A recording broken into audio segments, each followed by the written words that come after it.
Now, finally back on the bench is the Subaru Impreza to finally finish her off as the rally car. So the rally wheels will be going on today, and I'll be setting the body height and finally cutting the pins. But after an almighty 9 weeks and 5 days, the shock set finally came into stock and arrived, and it is a Pacific TT02 CVA shock set, which is 54753. Now, I'm not going to go in total depth of building the shocks, but I will point out the little changes I am making to them to finish off the rally spec, because remember, this is sitting on the height of the silly pogo crapo ones. Now, part wise, you get a lot. You get all the shock body parts, put them to one side, the piston rings and the ends, which we'll be using slightly different ones, the O-rings and the caps, rubbers, and then we get a bag of the shafts and loads of spare ball joints. You get quite a few, so it's not a bad amount. So it gives you multiple options of fitting. You get 4 springs which have a colour on them. Can you see that just about? What colour they are, no idea, because it looks white or yellow, it could be to me. A little bottle of oil. And then the only other difference is the way I mount them, which I'll show more, is I've got 8 of these left, which are like ball tubes, and I'll use them.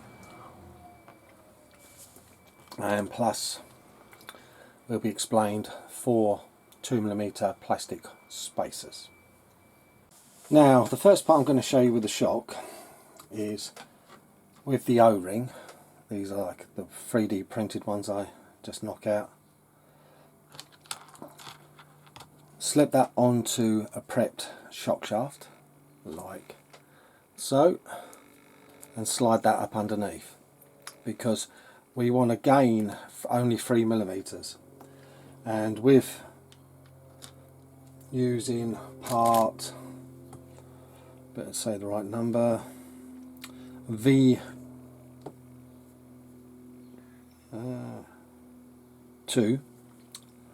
that is V2, you gain 5. And Mark got in touch with me and he said 5 is too much, reduce it to 3. So even he noticed as he went along. Now, the next thing I do, I don't know if others do it like this, is when you prepare the shaft, normally it shows you to put the O-rings in first with a bit of oil, screw the cap on, and then push the shaft through, and often I find that quite tight. So my method is I put the shaft in first, then I slide on an O-ring just for the end, and then I put a smear of grease.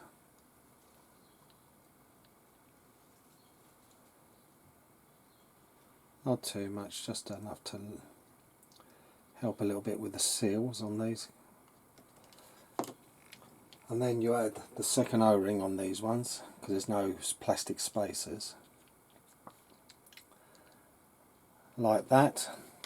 And so you can see just the 2 on there, and then we just slide the cap on, pull it a bit and tighten it. And now the O-rings have let's get light. And now the O-rings have compressed nicely on the shaft without excuse me, without forcing the screw through, which I think is a better way of doing it. But that's my method. So once you've done that, you can take the V2, wind that on, and I just give it a slight tweak to lock it with pliers, no more than that. These pliers, they've got a smooth area, so I'm not going on there with anything sharp. So that's one prepared, and I'll now get the other 3 done. Now all I've got to do is add the oil, prep the shocks and show them fitted, but I will do an overall length measurement of them to show you what it is. This is quite a good little thing I 3D printed. It's designed for holding little shocks while the air comes out, so they're quite cool. Now they're roughly, these are 55 between the eyes. With the 2mm spacer, the spring fits perfectly with the larger spacer on the sprue or tree, and all you've got to do is just literally swap them over. Well, the way I've done it is because I've used screws, they work exactly the same. Taking off the horrible springs, I've already done one.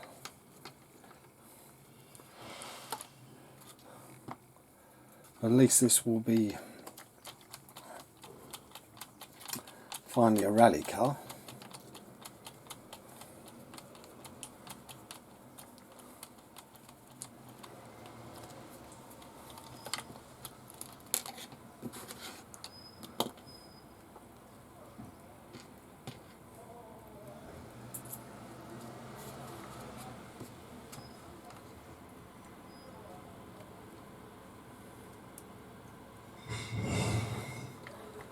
There we go, get the screws back in.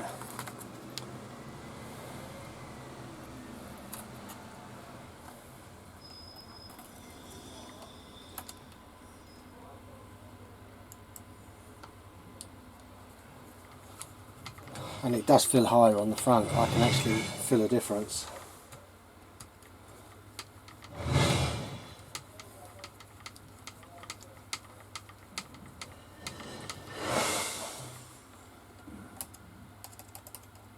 And it is dustbin day, as you can hear.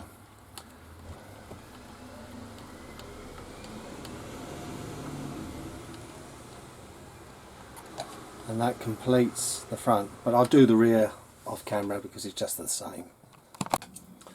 There we go.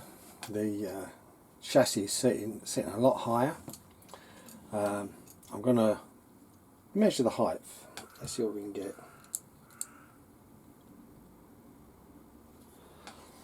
Uh, 16mm at the side. If you can see that. I can't do it digitally, my battery's gone. And I can't see where I put my new one. I thought I had one. If not, I have to buy another.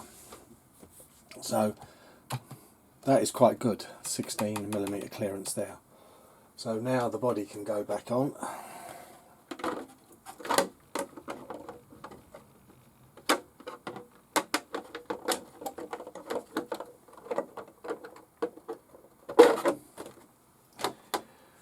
And actually, I think I'll leave it where it is. I know it sits high, but they do normally. I can always change it at a later date. I can cut the pegs off because I know it's not going to be any lower than this, which is a good thing.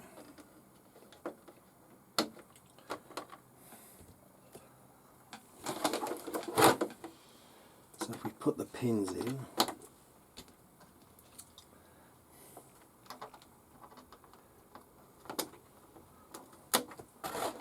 we now know we can't cut them wrong.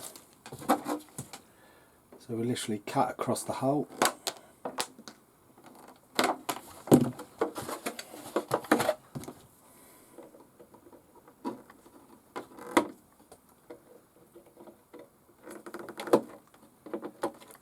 There we go. As quick as that. Just trim them off. And like I said, we'll see what it looks like on the trail. If I want to lower it a bit more, I can take it down a notch. But it does seem high. See, the thing is, it does almost touch the arch.